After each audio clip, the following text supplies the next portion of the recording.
Match হারলেই শাস্তির বিধান, Lankan team ম্যানেজমেন্টের কঠিন অবস্থান। প্রেমাদাসায় অনুশীলনের আগে নিজেদের প্রস্তুত করছেন লঙ্কান ক্রিকেটাররা। সেখানে দুদলে বিভক্ত হয়ে বিশেষ এক ম্যাচই খেলেন। সে ম্যাচে পরাজিত হলে বিজিত দল শাস্তি ভোগ করে। এই চিত্র লঙ্কান ক্রিকেটারদের শাস্তি বিরূপ।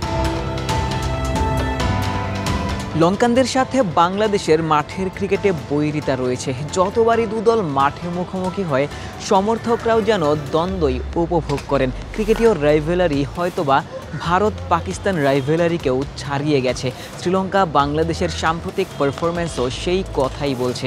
যদিও তাদের ক্যাপ্টেন মনে করেন মাঠে প্রতিদ্বন্দ্বিতা হলেও মাঠের বাইরে সবাই বন্ধুই রয়েছেন। But when it comes to playing, I think it looks like rivalry. That's what everyone expecting to see. That kind of games, that kind of heat. I think every fan expecting to see, and finally we are good friends. Thank you very much. তবে লঙ্কানমূলকে বাংলাদেশের খুব বেশি সুখ স্মৃতি নেই। প্রেমাদাসার গল্পটা যেন আরও একটু কঠিন।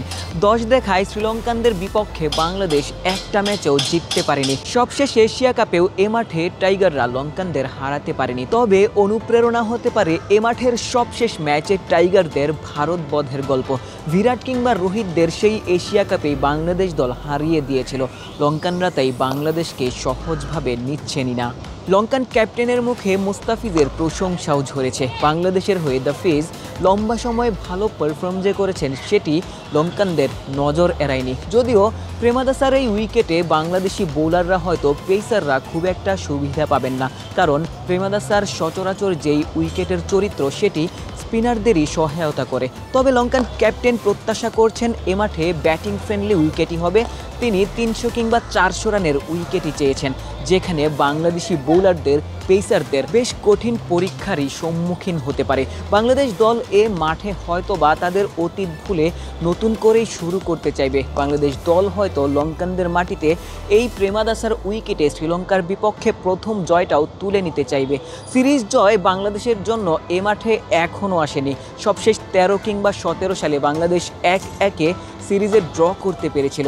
মেহেদী হাসান মিরাজকে ঘিরে নতুন স্বপ্ন, নতুন দল নিয়ে নতুন ক্যাপ্টেন বাংলাদেশকে এই শ্রীলঙ্কার মাটিতে ওয়ানডেতে সিরিজ জয়ের দেখা এনে দিতে পারেন কিনা সেটি এখন দেখার বিষয়।